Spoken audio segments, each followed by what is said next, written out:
Oh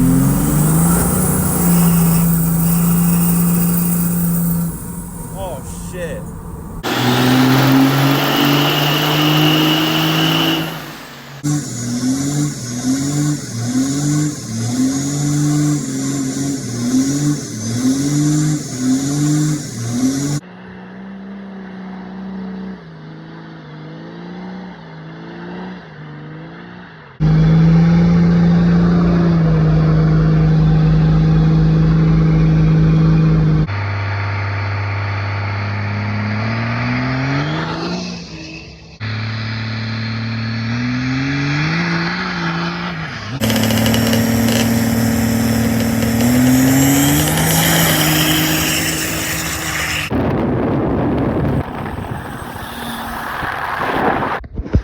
So I'm sure some of y'all are thinking, Mason, why are you tearing apart this truck? It runs pretty good. It looks alright. Yeah, it runs fine for the most part. It's got plenty of power. Power ain't the issue. It's the oil leaks and a good amount of other things. I made this list here, and I know it's tall and it looks intimidating. I made it, I think, the day after I bought this truck. Thus far, it's held up pretty true. And I can still follow along as intended. And you know, I actually wasn't gonna tear the whole motor apart because it's only got 170,000 miles and whatnot. But I'm like, you know, it's gotta come out anyway for all the oil leaks. And it's like, I work at a machine shop, so, you know, why not just rebuild it? So I'm probably gonna do that and rebearing it and whatnot with some better quality shit that, well, and stud the bottom end, that too. That way we could hopefully be capable of 800 horse, say, if we wanted to be. So I dropped the trans pan off of it. Honestly, I don't think this thing has too many miles on it. There's a decent amount of metal on the magnet, but I wouldn't say it's not anything abnormal.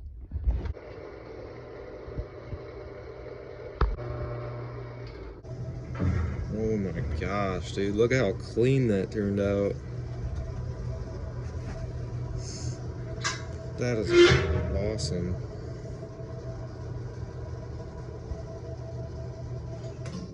Measured up this thing. The only thing I'm worried about, so you put your dial indicator on your main, your center main. It's got 2,000ths run out, which really isn't that much, so I don't think I'm gonna worry about it. And all my numbers are super consistent, so, well, I'd say that's pretty much gonna conclude today. Been here for about 6 hours. I couldn't find a damn tap for the head bolts. I tapped the mains, but when you bead blast these blocks, you gotta freaking tap all the important torqued up hardware, otherwise you might get an incorrect torque reading. You also, with these blocks, you have to polish the cam tonal because there's only a cam bearing in these Cummins, and there's only one. There's only a cam bearing in the front, the rest just rides on the block. You also got to sand down the mains because they get lips and whatnot on them.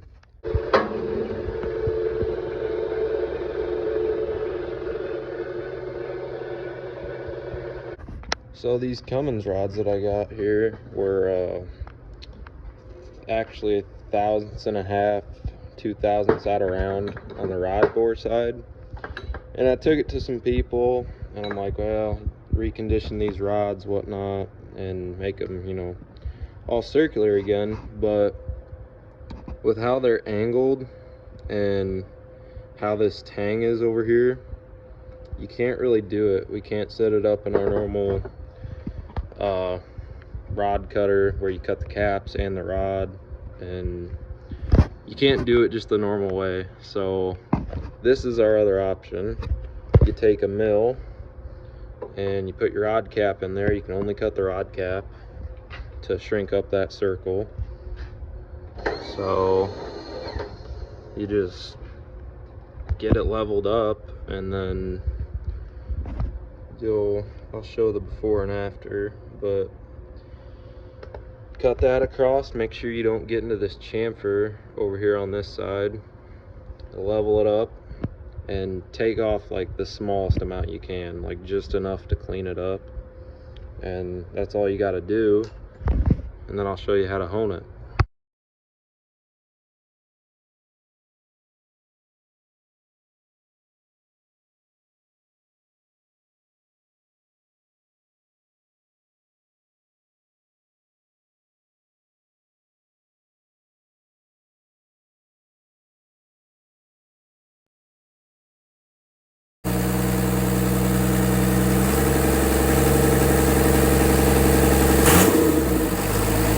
Oh yeah!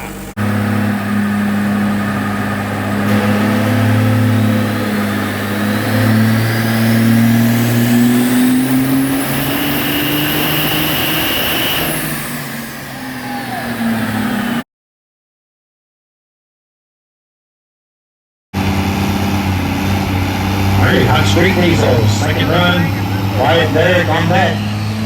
Oh my god, okay, Everything got out early. yep. After that.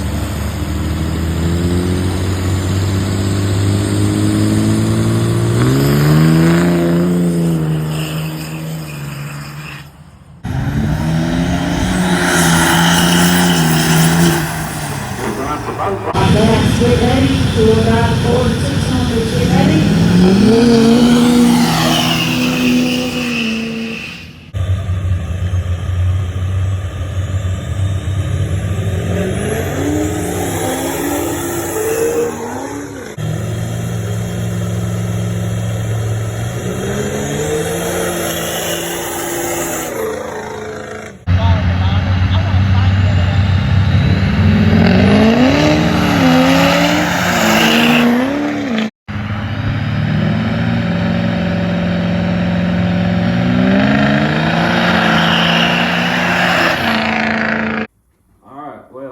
Let's conclude this video since it has been going on for over a year now. I know I haven't posted on the channel in probably, I don't know, getting close. Well, it's been over a year for sure. So this has been my ongoing, where I've spent most of my time on this project right here. This is my 1995 Dodge Ram 2500 with compound turbos. I don't remember the exact dimensions on them. I think that one's a 80 something, and the one on the manifold is a 60 or a 58 or something like that. There's a lot of other fucking specs to turbos, and I don't know all of them. I haven't done the research to figure all that out. So we got it back apart. At least for now. There's a couple things I should have done when I had the engine out of the truck, but I didn't. Cam retainer was one of them, and the cam gear was definitely moving just a little bit. And firing in the head, and that bit me in the ass because I definitely should have done that. But it is what it is. I wasn't sure how much you could take a head-studded Cummins up to at the time. I was just guessing. And also with that, we got a 180 injection pump instead of our 160, which, as I'm told by somebody that's pretty knowledgeable when it comes to Cummins, and the guy who built my trans, he said I should at least see a 100 horsepower jump just by changing the pump, nothing else. I mean, obviously with the proper delivery valves and all the proper fueling and all that stuff. 100 horsepower jump, just because the 180s plunge and move that much more fuel. If you really want to go wicked, you can get a 215, but I don't think I'll be needing that much fuel. My FAS is about rated for about 800 horse worth of fueling, so I think we're gonna take it up to about there. If it was 800 horse, I think I'm definitely gonna leave it, because this isn't a project I want to take apart annually. We'll be going with a higher flowing exhaust manifold, and then I got this dual horn plenum, which these don't really necessarily give you more power, but they're supposed to and Banks and whoever you talk to will claim that they dropped your EGTs. So I have 5x16 injectors in it right now with 155 degree bowl pistons, and I got 155 degree injectors too. I'm gonna leave the 5x16s for now. I feel like that should be enough fuel to get around the 700 horsepower mark or so. I mean, I think 5x16s you could probably get 1,000 if you're pushing it, if you've got your setup right. This thing, for being a mechanical truck, when it's in boost, it runs really, really clean. And that's probably just because it's not moving fuel, I'd guess. But it needs to be a little more black when it's in boost, I think. Not like atrociously cheating, but definitely a little more. I want a billet output shaft on the transmission, which I can change that without taking the transmission out. Drive shaft hoops. I need a wheel seal up here in the front. I think the differential, it either needs its axle bearings or its pinion bearing. It's got a howl in it. But other than that, you know, it's been a pretty good year with the truck. It gave me quite a bit of fuss early on just because I was trying to get the timing set rather mildly. It's at 16.5 right now. We're gonna bump that up because I think we'll be able to. It was at, what was it, around 24 degrees of timing. Every time I'd go to pump up the, torque up the pump and set it at like, whether it was 16, 18, or 20, I tried like all those. I think I had all this, not all the front structure, but at least the radiator out and whatnot to set the timing, probably like 3 or 4 different times. Every time I'd go to torque up the pump, it was moving, and I didn't know that. So the last time, I snugged it, or I guess kind of tightened it with the impact so it wouldn't move, and then I torqued it and made sure and went through all my angles again that it was correct. It sounds very angry at 24 degrees, and the EGTs fucking skyrocket, like pretty bad. I think, you know, you could floor it for like 10 seconds or so and it would peg it at 1500, so it's a good thing we backed that off and figured that out before I went out and dynoed it. We're in that 580 range, so I think it won't be any trouble at all to at least hit 700. I don't think so. We gotta be a little on the conservative side because you start pushing the intermediate shaft too much in the transmission, that'll go next. But people say about 700, 800 horse for those. Going with a full manual valve body, I think, too, just because this transmission doesn't know what the hell I want unless it's full throttle or like quarter throttle. Anything in between, it's all fucking wrong. So that just makes things simpler. I just love things being mechanical. I don't think my plan for this truck is to be a daily driver anymore. It wasn't really ever, I didn't really ever daily it. I did put about 6,000 miles on it, a little over that this year.